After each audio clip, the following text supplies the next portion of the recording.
Stoneforge and Jace out, these decks may actually start showing up even sooner. Even, you know, I mean, these little tiny bits of Birthing Pod and Tempered Steel that we're seeing may start to yeah, I mean, if kind of thrive. Mono black decks, things like that. No matter what ends up happening, as long as on Monday of next week, that there's some, like, you know, 9 days from now, as long as there's some announcement that actually puts a dagger in Callblade, like a real dagger, and stops people from just playing Callblade all the time, I think an awful lot of these decks are going to start emerging a little bit more, you know? Because, I mean, you see people want to play other stuff. People want to fight back. Whatever ends up happening, as long as it hurts Callblade, then somebody's going to benefit, you know? Right. All right, so going into Game 3, this time Brian is on the play. Seems very important in this particular matchup, trying to get that tempo advantage. You know, because if you can get Jason to have to react each turn by playing a burn spell to get rid of your creature each turn, then Jason isn't advancing his board with more creatures. Both players deciding whether or not to take a mulligan. Looks like they're both going to keep. Stirring Wildwood. Brian leads with Stirring Wildwood, and once again the Goblin Guide. That's the opening that they're looking for. Is that a... That's a Bone Horde on top of Brian Boss's deck. Players, we are still trying to fill the last $10. Now this is really what Jason's trying to do. He wants to get that Goblin Guide on turn 1, and now Boss is going to play a creature each turn. Jason just wants to burn that creature each turn, and just have the Goblin Guide get in for 10 damage in the next 3 turns. Yeah. Very likely. He's got the burn. 2 spots in a $10 grab. 2 spots in a $10 grab. Probably going to play some Mogo after this round. So Stoneforge Mystic, finding as always the Batterskull. The nice thing about finding the Batterskull here is that even though you know the Stoneforge is almost surely going to die, at least you have a Baneslayer Angel later, you know? Yeah. Jason deciding how to finish off the Stoneforge Mystic. Looks like he decides to Burst Lightning it and commit another creature to the board. Definitely a strong sequence.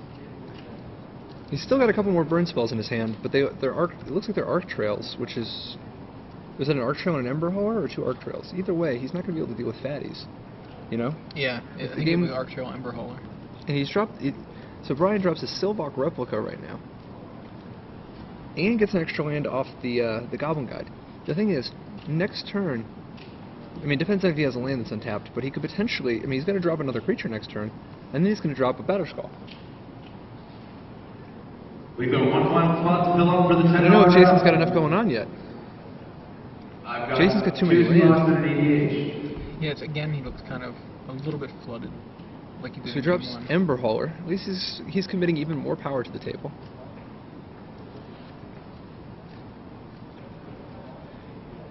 So it does look like Boss has 5 land, but the 2 in his hand are both Scars lands. Yeah. So he's going to be a little slow on the draw here. Although he does play a Bird of Paradise, which is going to eat a tiny fragment of Arc Trail or Spikeshot Elder. Yeah.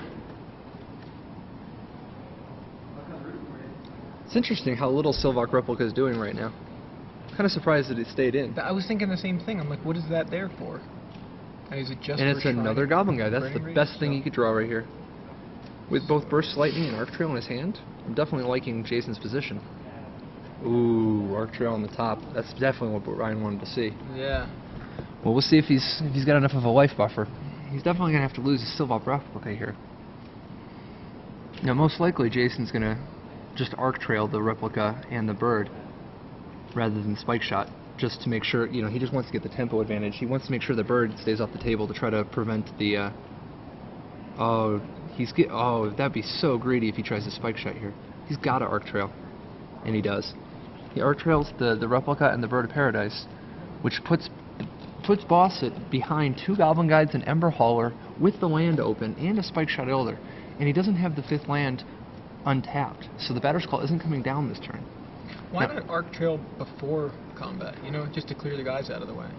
No, it didn't matter. It doesn't clear them out of the way. It's a Replica, which is a 1/3. Oh, that's right. That's right. It's a 1/3. That's what I was thinking. All right, so Brian, in the tank, he's almost surely going to. I mean, I guess it depends on what other things he did the little count, see if his Bone Horde's big enough. So his options are pretty much Does he have? I mean, what does he have to complement his Arc Trail? I mean, the Arc Trail, definitely a nice, a nice one at the moment. But does he have a 2-drop? Seems like he would snap do that if he actually had a 2-drop. Right. Just drop the 2-drop in the Arc Trail. Seems like his only play is... Oh, he has a mountain. Okay. Oh, he does. He's been yeah. holding a land so that he could drop the Batterskull on turn 5. Question is it enough?